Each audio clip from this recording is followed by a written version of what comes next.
के आने वाला एपिसोड में हम देखेंगे जहाँ पर अग्नि आ चुकी है दिव्य बालक लेकर, यानी कि रोहान को वो अपना यूज कर रही है अपनी कमाई के लिए और उसे वो दिव्य बालक बना देती है। सारे लोग उसे ही ढूंढ रहे हैं। यहाँ रूही उसे बचाती है और नाहर को भी बताती है कि ये कोई दिव्य बालक नहीं है। अब होता ये है कि ना उस बच्चे को यानी कि रोहान को अग्नि कहीं छुपा देगी और सारा इल्ज़ाम वो डाल देती है रूही पर कि इसी ने उस बच्चे को चुराया है।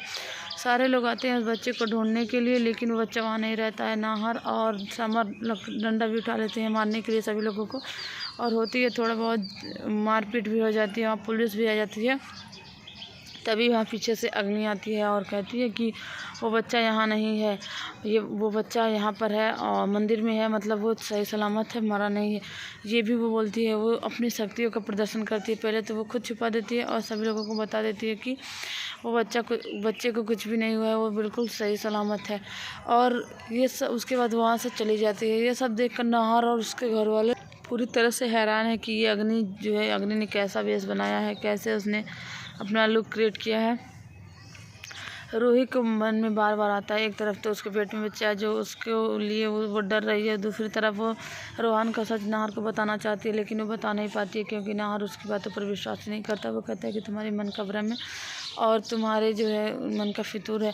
एक औरत वहाँ पर आकर ये भी कह देती है कि अब तुम्हारी बीवी का मानसिक संतुलन अच्छा नहीं है, इसे कम से कम संभालो। नाहर कहता है ऐसा कुछ भी नहीं है, लेकिन ये सब अग्नि की ही चाल है, ये सब जानते हैं और उसी ने उस औरत से भी कहलवाया है। और वो रोहान को भी कह लेती है किडनैप, और वो सारा इल्ज़ाम डाल देगी रूही पर। नाहर कहता है यहाँ कोई बच्चा नहीं है, आप लोग जो कर रहे हैं बहुत ही गलत कर रहे हैं। लेकिन वो लोग कहते हैं कि तुम्हारी बीवी जो है वही उस बच्चे को लेकर आई है और उसी ने छुपाया है, वही अपना बच्चा बोल रही थी कि मेरा बच्चा है ये। ये सब देखकर रूही को बहुत बुरा लगने वाला। वो कहती है कि आखिर ये रोहान चला कहाँ गया। वो आएगी मंदिर में ढूंढने के लिए और उसका पीछा करते हुए अग्नि उसका पीछा करेगी, लेकिन एक बार फिर से वो आ चुकी है उसे परेशान करने के लिए और नाहर की ज़िंदगी में वापस तो वो आना चाहेगी ही। तो क्या इस बार वो रूही के बच्चे को नुकसान पहुंचाने आई है या फिर नाहर को अपना बनाने। रोहान को लेकर तो वो आ चुकी है, लेकिन वो अपना बच्चा उसे बताती है, लेकिन वो ये जाहिर नहीं होने दे रही है कि ये रोहान ही है और वो अग्नि का बच्चा है। बल्कि रोहान पूछता भी है कि मम्मी आंटी मुझे अपना बच्चा क्यों बोल रही थी, तो वो डर जाती है। वो कहती है कि नहीं, वो उनकी तबीयत ख़राब है, वो ऐसे बोल देती है।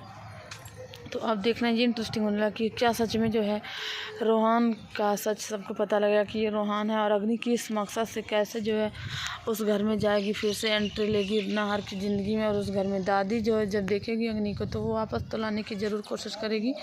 और जब नाहर सुनता है अग्नि के बारे में तो उससे सारी पुरानी बातें याद आ जाती है, कैसे वो भागती है, कैसे कैसे कांड करती है, कैसे वो खाई से भी गिर जाती है। तो ये सब जो है होने वाला है। अब देखना होगा कि कैसे जो है अग्नि का सच सामने आएगा, कैसे अग्नि खुद को बचाएगी या फिर वो रूही को ही उल्टा फंसाती हुई नजर आएगी।